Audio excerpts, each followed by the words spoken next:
Hello दोस्तों, मैं हूं विकास और स्वागत है आपका एआई ऑडियो बुक समरी पर। आपकी जिंदगी की डोर किसके हाथ में है?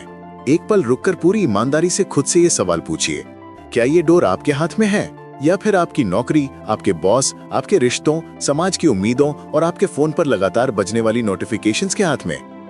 क्या आप अपनी जिंदगी जी रहे हैं या जिंदगी आपको घसीट रही है? हम सब एक अंधी दौड़ में भाग रहे हैं। ज्यादा पैसा, ज्यादा सफलता, ज्यादा नाम, ज्यादा खुशी और इस ज्यादा की तलाश में हम अंदर से खोखले होते जा रहे हैं। हम थक चुके हैं। हमारा दिमाग हजारों विचारों के शोर से फट रहा है। हम शांति चाहते हैं, सुकून चाहते हैं, लेकिन मिलता है सिर्फ और ज्यादा तनाव, ज्यादा चिंता और ज्यादा खालीपन। ऐसा लगता है जैसे हम किसी अदृश्य पिंजरे में कैद हैं जिसके ताले भी अदृश्य हैं। हम झटपटाते हैं, जोर लगाते हैं, लेकिन और ज्यादा उलझते जाते हैं।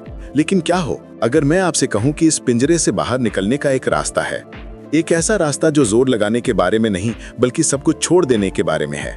एक ऐसा रास्ता जो लड़ने के बारे में नहीं बल्कि झुक जाने के बारे में है। एक ऐसा रास्ता जो कुछ बनने की कोशिश के बारे में नहीं बल्कि जो आप पहले से हैं उसे होने देने के बारे में है। आज हम कोई साधारण किताब की बात नहीं करने वाले। आज हम एक रहस्य की बात करेंगे, एक 2500 साल पुराने रहस्य की, जिसे एक बूढ़े दार्शनिक ने दुनिया को सौंपा और फिर हमेशा के लिए पहाड़ों में गायब हो गया। उस दार्शनिक का नाम था लाओ त्सु और उस रहस्यमय किताब का नाम है ताओ ते चिंग। ये कोई हाउ टू गाइड नहीं है, ये कोई 7 स्टेप्स टू सक्सेस वाली किताब नहीं है। ये एक आईना है, एक ऐसा आईना जो आपको आपकी असलियत दिखाता है। ये एक नदी है जो आपको बहाव के साथ जीना सिखाती है, बहाव के खिलाफ लड़ना नहीं। ये वो खामोशी है जिसमें जिंदगी के सारे जवाब छुपे हैं। आज हम सिर्फ इस किताब की समरी नहीं जानेंगे, आज हम एक यात्रा पर चलेंगे। आधुनिक दुनिया के शोर से निकलकर लाओ त्सु की गहरी शांति में उतरने की यात्रा, अहंकार की जेल से निकलकर अस्तित्व की आजादी को महसूस करने की यात्रा। तो अपने दिमाग के दरवाजे खोल लीजिए, अपनी सारी धारणाओं को कुछ देर के लिए बाहर रख दीजिए और मेरे साथ इस रहस्यमय दुनिया में डूबने के लिए तैयार हो जाइए। ये यात्रा आपकी जिंदगी को देखने का नजरिया हमेशा के लिए बदल सकती है। लाओ त्सु अपनी किताब की शुरुआत एक ऐसे वाक्य से करते हैं जो हजारों सालों से दार्शनिकों को चकरा रहा है। वो कहते हैं, जिस ताओ को शब्दों में बताया जा सके वो असली शाश्वत ताओ नहीं है।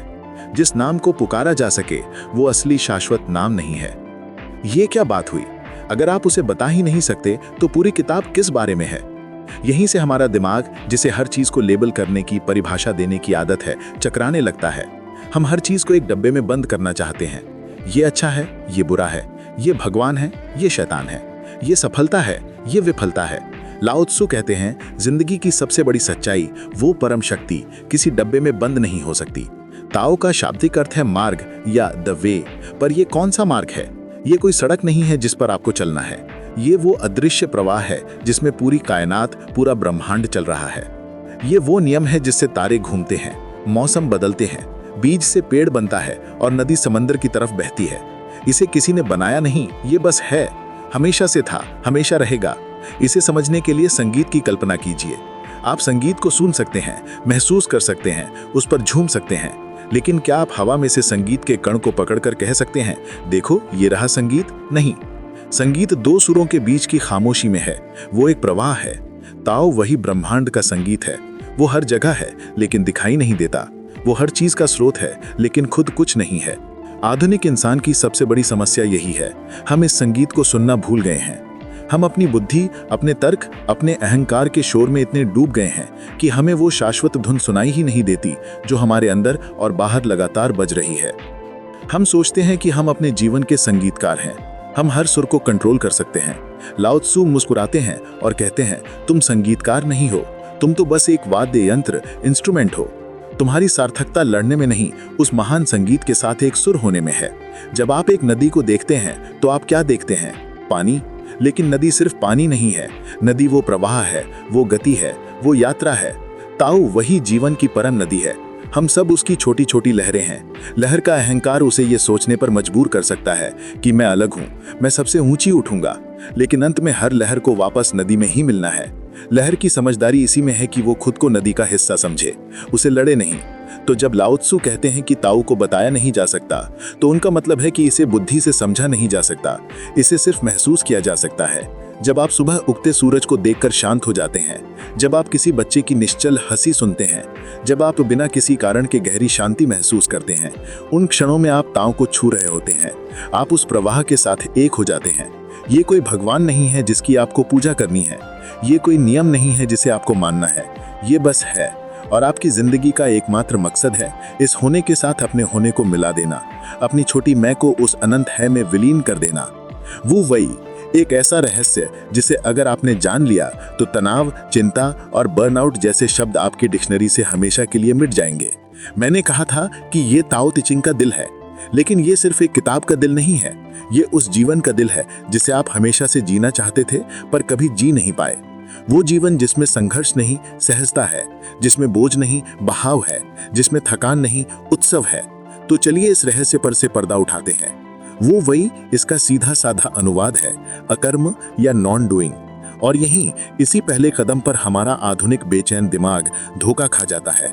हमारे लिए कुछ न करने का मतलब है आलस, समय की बर्बादी, निकम्मापन। हमें बचपन से सिखाया गया है खाली दिमाग दिमाग शैतान का घर। Work is worship, the harder you work the luckier you get. ये सारी बातें हमारे सिस्टम में एक जहर की तरह घोल दी गई हैं। एक ऐसा जहर जो हमें यकीन दिलाता है कि हमारी कीमत हमारे काम से है, हमारी व्यस्तता से है। हम जितना ज्यादा संघर्ष करेंगे हम उतने ही महान कहलाएंगे। आराम करना पाप है, शांत बैठना अपराध है। लाओ त्सु 2500 साल पहले इस जहर को देख चुके थे। वो जानते थे कि इंसान अपनी सबसे बड़ी शक्ति को, अपनी सहजता को इस लगातार कुछ करते रहने की सनक में खो देगा, और इसीलिए उन्होंने हमें ये अमृत दिया। वो वही तो सबसे पहले अपने दिमाग से ये बात एक हथौड़े की तरह तोड़ कर निकाल दीजिए कि वो वही का मतलब आलसी हो जाना है। नहीं, बिल्कुल नहीं। ये आलस का दर्शन नहीं है, ये परम कुशलता, अल्टीमेट एफिशिएंसी का दर्शन है। ये सहजता का, फ्लो का, ब्रह्मांड की लय के साथ एक हो जाने का दर्शन है। वो वही का असली मतलब है प्रयास रहित कर्म, एफर्टलेस एक्शन। एक पल रुकिए और इस शब्द को अपने अंदर उतरने दीजिए। प्रयास रहित कर्म, ऐसा काम जिसमें कोई प्रयास ना हो, कोई संघर्ष ना हो, कोई तनाव ना हो। ऐसा काम करना जो इतना सहज हो कि लगे आप कुछ कर ही नहीं रहे। जैसे नदी बहती है, जैसे हवा चलती है, जैसे फूल खिलता है। क्या फूल को खिलने में कोई मेहनत करनी पड़ती है? क्या नदी को बहने में कोई तनाव होता है? नहीं, वो बस अपना स्वभाव जी रहे हैं। वो वही है अपने असली स्वभाव में लौट आना। और हमारा असली स्वभाव संघर्ष करना नहीं है, हमारा असली स्वभाव है आनंद और सहजता से कर्म करना। वो अवस्था है जिसमें काम तो होता है